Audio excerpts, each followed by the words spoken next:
c'est toujours la même problématique, qui est celle de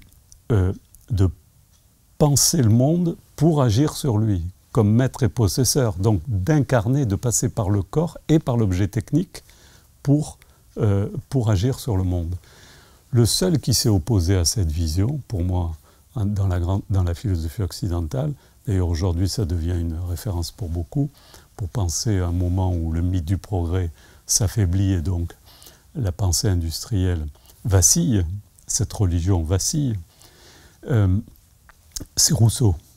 Parce que Rousseau faisait référence à la philosophie grecque, antique, et ce qui est premier, c'est la contemplation. Ce n'est pas l'action de transformer la nature.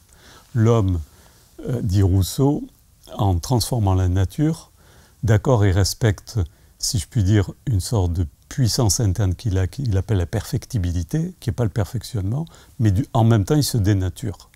Mais il ne peut pas ne pas se dénaturer et poursuivre ce rêve ou cette obligation même de perfectibilité. Donc Rousseau est un dialecticien merveilleux. Donc il y a les deux à la fois, la perfectibilité et la dénaturation. On est en plein dedans.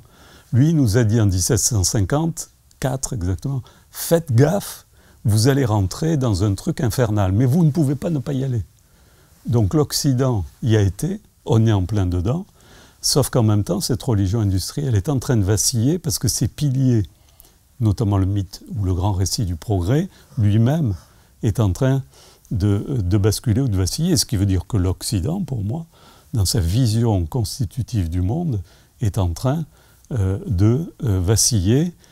Et heureusement, il y a la mondialisation qui lui permet peut-être de trouver d'autres façons de penser le monde et pas simplement sa propre perception du monde qui en plus a dominé le reste de la planète.